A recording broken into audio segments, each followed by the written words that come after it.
আমি আমার বক্তব্যের শুরুতে অত্যন্ত শ্রদ্ধার সাথে স্মরণ করছি 2024 জুলাই আগস্টের আন্দোলনে বাংলাদেশে দীর্ঘ 15 বছর যারা ফ্যাসিবাদ ব্যবস্থা কায়েম করেছিল, সেই ফ্যাসিবাদী সরকারের পতনের লক্ষ্যে আমাদের দেশের ছাত্র বন্ধুদের যে আন্দোলন শুরু হয়েছিল, মানুষদেরকে আশ্বস্ত করেছিল, মানুষের সাথে প্রতারণা করেছে, কিন্তু শ্রমিক সহ সাধারণ মানুষ তাদের অধিকার পায়নি। ঠিক কিনা বলেন? আমরা আন্দোলন করতে চাই না, বক্তৃতা দিয়ে সীমাবদ্ধ থাকতে চাই না। বাংলাদেশ জামাত ইসলামী ক্ষমতা চায়। কি কারণ? একটু আকাশের দিকে তাকান, এর মালিক আল্লাহ। এই পাহাড় আমার আপনার সৃষ্টির মালিক আল্লাহ। আমরা বলি বাংলাদেশ জামাত ইসলামী বলে আল্লাহর আইন চাই, সৎ লোকের শাসন চাই। যদি আল্লাহর আইন দিয়ে ফয়সালা না করা হয়, রাসূলের সুন্নাহ দিয়ে ফয়সালা করানো হয়, বিশ্বাস করুন মানুষের বঞ্চিত মানুষের অধিকার আদায় হবে না। এটা হওয়ার পর থেকে ন্যায় ও ইনসাফের কথা বলে, অন্যায়ের বিরুদ্ধে কথা বলে, অন্যায়ের বিরুদ্ধে সংগ্রাম করে। এই সংগ্রাম 2024 সালের জুলাই, 36 জুলাই বলে, ঠিক কিনা বলে? 36 জুলাইয়ের আগে প্রায় 16 বছর ফ্যাসিস্ট হাসিনা, আপনারা জানেন, পার্লামেন্টে মমতাজ নামে এক গায়িকা প্রধানমন্ত্রীকে বলেছিল, মাননীয় প্রধানমন্ত্রী আরেকটা গান গাবো, বললো গান গাও। ওইটা ছিল গানের আসর, সবচেয়ে অযোগ্য পার্লামেন্ট ছিল। এই জন্যই, যেহেতু তারা অযোগ্য ছিল, সেই জন্যই দিনের ভোট রাইতে হাইজেক করা হয়। রক্তাক্ত হয়েছিল। ভারতে বসে আবারও স্বপ্ন দেখে বাংলাদেশে আসবেন, রাষ্ট্র পরিচালনা করবেন। লজ্জার কথা। শেষ করলাম। আসসালামু আলাইকুম ওয়া রাহমাতুল্লাহি ওয়া বারাকাতুহু।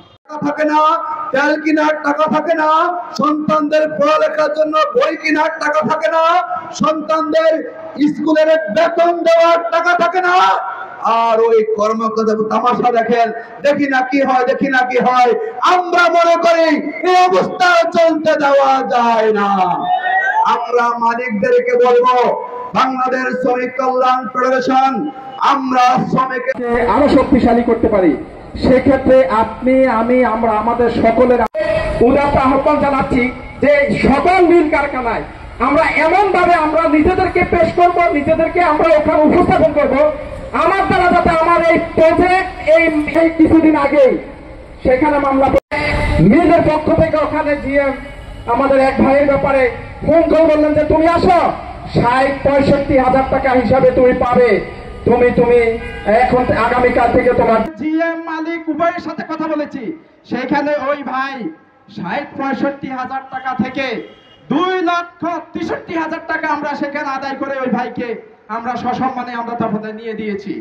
প্রিয় ভাইরা, এই রবিনটে জনতা, তাওহীদি জনতার যেই রক্তের বিনিময়ে, যেই শাহাদাতের বিনিময়ে, তাদের মূল্যবান ত্যাগের বিনিময়ে আজকে আমরা এই সুন্দর পরিবেশ পেয়েছি, আমাদের বাক স্বাধীনতা আমরা ফেরত পেয়েছি। আমরা আজকে নির্ভয়ে চলাফেরা থেকে শুরু করে সকল কিছু আমরা করতে পারছি। বাংলাদেশের মানুষ আজকে আগের যে একটা অশান্তিময় পরিবেশ ছিল, সেই জুলুম থেকে, সেই অশান্তি থেকে আজকে আমরা মুক্তি পেয়েছি। এই জন্য আল্লাহ রাব্বুল আলামিনের কাছে আমরা এখন দোয়া করব আমাদের শহীদ ভাইদের জন্য। আস্তাগফিরুল্লাহ রাব্বি মিন কুল্লি জামবি ওয়া লা তাফাররাকু। আস্তাগফিরুল্লাহ রাব্বি মিন কুল্লি জামবি। রব্বানা আতিনা ফিদ দুনিয়া হাসানাতাও ওয়া ফিল আখিরাতি হাসানাতাও ওয়া কিনা আযাবান নার। রব্বানা ইগফির লি ওয়া লিওয়ালিদাইয়া ওয়া লিল মুমিনিনা ইয়াওমা ইয়াকুমুল হিসাব। আল্লাহুম্মা সাল্লি আলা মুহাম্মাদ ওয়া আলা আলি মুহাম্মাদ কামা সাল্লাইতা আলা ইব্রাহিম ওয়া আলা আলি ইব্রাহিম ইন্নাকা হামিদুম মাজিদ। আল্লাহুম্মা বারিক আলা মুহাম্মাদ ওয়া আলা আলি মুহাম্মাদ কামা বারাকতা আলা ইব্রাহিম ওয়া আলা আলি ইব্রাহিম ইন্নাকা হামিদুম মাজিদ।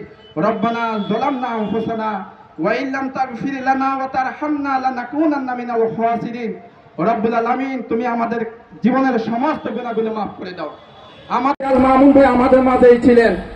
রব্বুল আলামিন এইভাবে অসংখ্য শহীদ যারা তাদের জীবনের সর্বোচ্চ ত্যাগ দিয়ে আমাদেরকে আজকে শান্তির একটা পরিবেশ এনে দিয়েছেন, আল্লাহ কবুল করে নাও। আল্লাহ তাদের জীবনের বিনিময়ে আমাদের বাংলাদেশটাকে তুমি কবুল করে নাও। আল্লাহ তাআলা আগামী নির্বাচনকে যেই মানুষগুলো এই জমিনে নেতৃত্ব ইসলামের মধ্যেই রয়েছে শান্তি, তুমি আমাদেরকে এই সমাজে এই দেশে ইসলামের বিধান জয়ী হওয়ার জন্য তুমি আমাদেরকে কবুল করে নাও। আমাদের যোগ্যতা বাড়িয়ে দাও, আমাদের অপরাধগুলো ক্ষমা করে দাও, শ্রমিক মালিক উভয়কে তুমি কল্যাণ করে দাও, নেতৃবৃন্দকে তুমি কবুল করো। আমিন। আসসালামু আলাইকুম ওয়া রাহমাতুল্লাহ। আপনারা দেখছেন দৈনিক কর্ণকণ্ঠ, সবার কথা বলে।